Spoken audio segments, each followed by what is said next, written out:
Hello friends, my name is Rupali. Today I am going to teach you about the 11th class economics, जिसमें हम आज क्या पढ़ेंगे, Karl Pearson coefficient of correlation. तो chapter हमारा है कोरिलेशन। तो first of all, what is the meaning of Karl Pearson coefficient of correlation?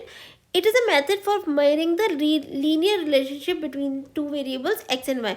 मतलब ये मेजर करता है रिलेशनशिप बिटवीन टू वेरिएबल्स।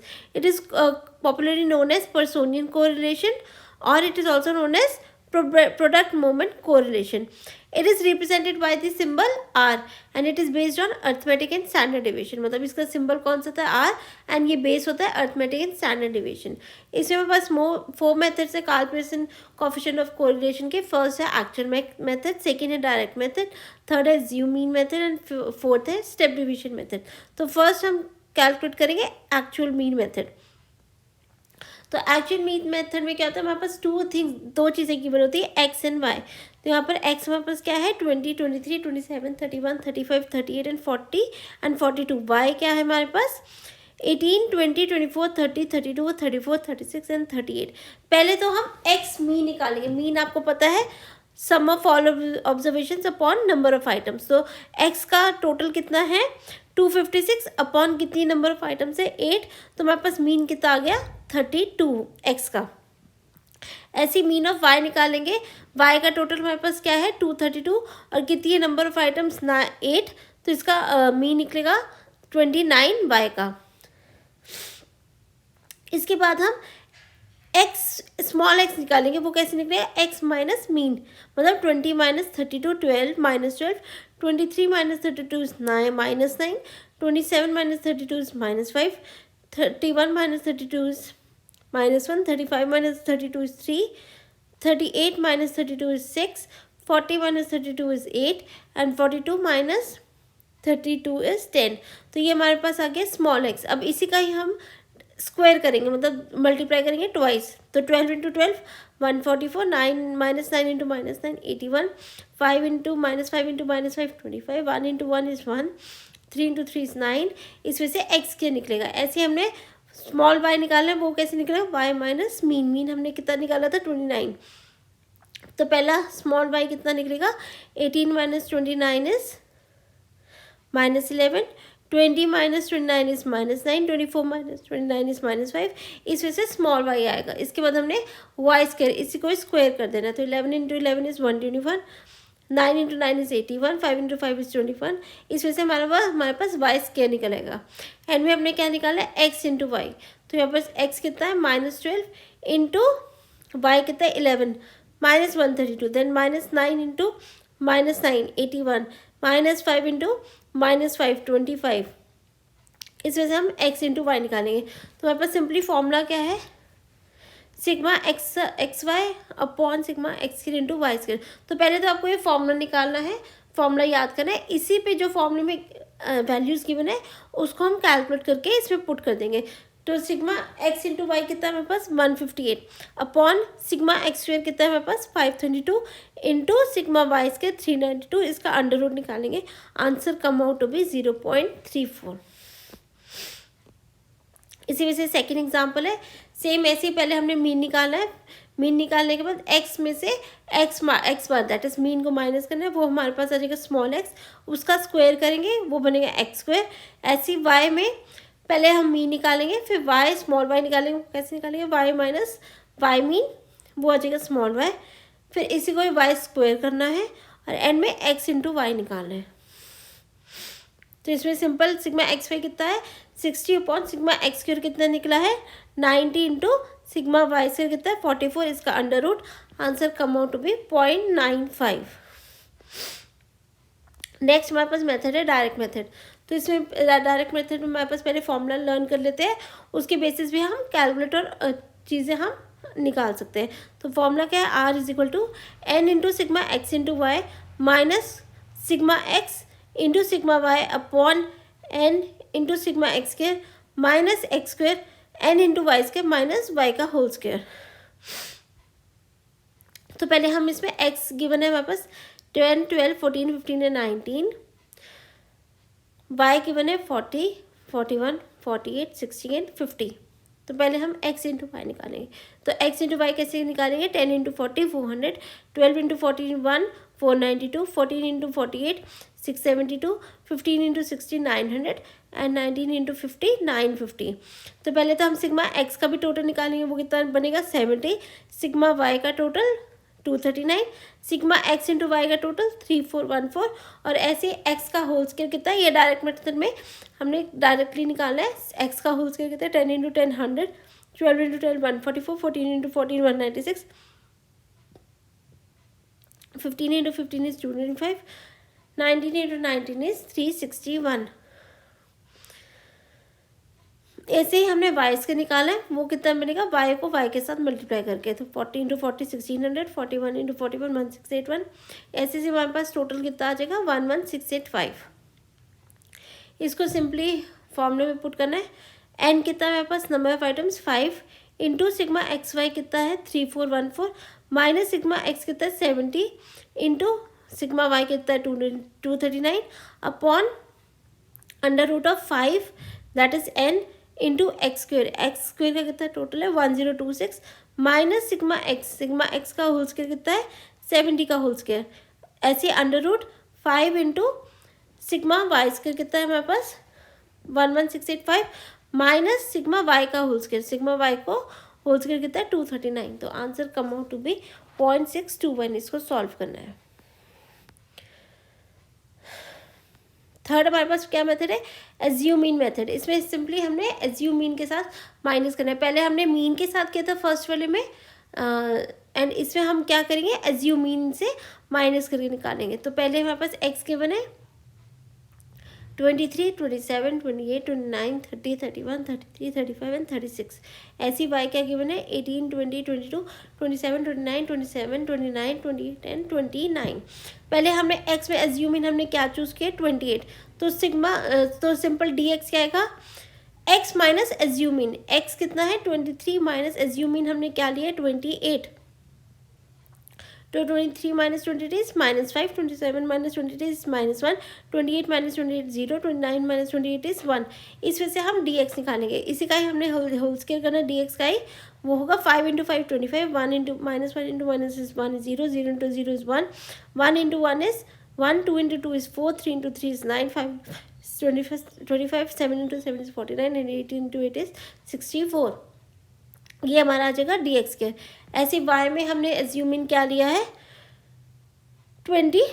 तो पहला डी वाई कैसे निकलेगा y minus assume in that is 18 minus 22 is -4, then 20 minus 22 is -2, 22 minus 22 is 0, 27 minus 22 is 5।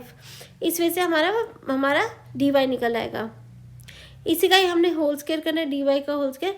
पहला क्या है -4 into -4 is 16, -2 into 2 is 4, 0 into 0 is 0, 5 into 5 is 25, 7 into 7 is 49, 5 into 5 is 25, 7 into 7 is 49, 6 into 6 is 36 and 7 into 7 is 49। ये हमारा आ जाएगा D Y square. अब एक और चीज़ इसमें हमने निकाली है D X into D Y. D X हमारे पास यहाँ पर कितना है -5 इंटू डी वाई कितना है -4। तो -5 into -4 is 21, -1 into -2 is 2, 0 into 0 is 0, 1 into 5 is 5। इस वजह से हमारे पास D X into D Y आ जाएगा। तो सबका टोटल करेंगे हम। फॉर्मूला क्या है हमारे पास R is equal to N into sigma D X into D Y minus sigma D X into D Y upon N D X square minus D X का whole square into D N into D Y का whole square minus D Y का whole square. तो पहले वापस 9 into D X into D Y कितना है 189 minus D X का total कितना है 20 इंटू डी वाई का टोटल कितना है 31 अपॉन एन क्या है 9 इंटू डी एक्स का होल स्क्र कितना है 117 माइनस डी एक्स का whole square 20 into 9 into D Y का होल स्क्र कितना है 253 माइनस डी वाई का होल स्क्वायर 31 का होल स्क्वायर। तो answer come out to be 0.86। आपको क्या करें इसमें सिंपली आपको फॉर्मूला याद करना है, उसी के बेसिस पे अपने चीज़ें आपने कैलकुलेट करनी है। ना हमारे पास फोर्थ मेथड क्या है स्टेप डिवीजन मेथड। इसमें एडिशनल स्टेप क्या है प्रीवियस से हम dx1 निकालेंगे। वो क्या होता है कॉमन फैक्टर के साथ डिवाइड करना। तो पहले तो हमारे पास x गिवन है 120, 150, 190, 220, 230।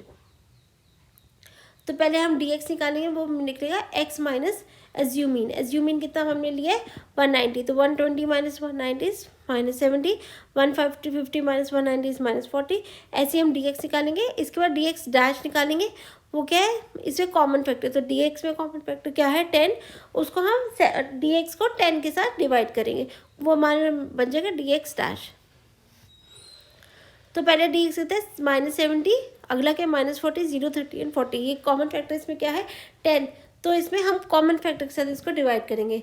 तो -70 into 10/10 is -7, -40/10 is -4, 0.00, 30/10 is 3 and 40/10 is 4। इसी वजह से dx का होल स्क्वायर निकालेंगे, वो कैसे निकलेगा, dx डैश को ट्वाइस मल्टीप्लाई करना, -7 into -7 is 49, -4 into -4 is 16, 0 into 0 0, 3 into 3 is 9, 4 into 4 is 16।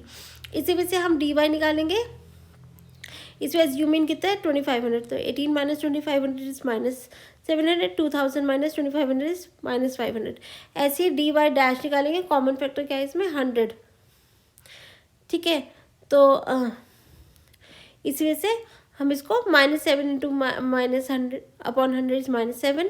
इसी वजह से हमारे पास सी आ जाएगा 100। तो इसके बाद dy स्क्वायर कैसे निकालेंगे, -7 को ट्वाइस मल्टीप्लाई करेंगे, -7 into -7 is 49, -5 into -5 is 25, 0 into 0 0, 2 into 2 is 4, 5 into 5 is 25। ऐसे हम dx इंटू dy निकालेंगे। तो dx हमारे पास क्या है 49 इंटू dx कितना हमारे पास -7, -7 into -7 is 49, -4 into -5 is 20, 0 into 0, 3 into 2 is 6 and 4 into 5 is 20। तो इस वजह से हमारे पास dx/dy आ जाएगा। तो फॉर्मूला हमारे पास क्या है dx/dy, dx into dy minus dx into dy/n underscore dx1 square minus dx/n into dy dash square minus dy dash square into whole square. तो हमारे पास पहले dx इंटू dy कितना है 95, माइनस dx डैश कितना है -4 इंटू dy डैश कितना है -5/n कितना है नंबर ऑफ आइटम्स 5, अब अंडर रूट dx1 का होल स्क्वायर कितना है 90 माइनस dx1 का होल स्क्वायर वो बना -4/5, n कितना है 5 का होल स्क्वायर -4 का whole square under root dy dash का होल स्क्वायर कितना है 103 माइनस dy का होल स्क्वायर dy डैश का दैट इज -5 का -5 का होल स्क्वायर अपॉन 5। तो answer come out to be 0.99। Assumptions हमने क्या है इसमें कार्ल पियर्सन की, there should be linear relationship between two variable which forms a straight line.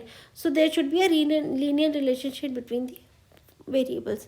Normality क्या है, the correlation is dependent upon number of factors which form a normal distribution like price and supply, price and demand. It is affected by number of causes, so there should be a normality in it. Now third है casual relationship, मतलब correlation should have a cause and effect relationship between two variables. If there is no relationship, it is a meaningless thing. Fourth, there should be proper grouping, means it will be a better correlation if there is an equal number of pairs. Fifth, the error of measurement. If there is a minimum error of measurement, the correlation will be more reliable. मतलब जितना error कम होगा उतना ही coefficient reliable होगा. merits, it gives a precise summary and quantitative figure which may be meaningful interpreted. मतलब ये एक figure देता है जो हम easily interpret कर सकते हैं. there should be a positive correlation or negative or maybe higher degree, so it forms a relationship between two variables. demerit क्या है, the value of variation is affected by the stream items. It is time consuming. It forms a linear relationship and the correlation lies between +1. So this yardsticks need a very cool interpretation, otherwise it may be misinterpreted. मतलब correlation lies करता है between +1 के बीच में. These are some of the properties which you can learn and write in your exam. So this is all about the correlation, Carl Pearson correlation. In the next video I'll come up with the new topic. Hope you got it. If you like, please click the subscribe button, and you can like and comment also. Thank you for giving your time. Thank you.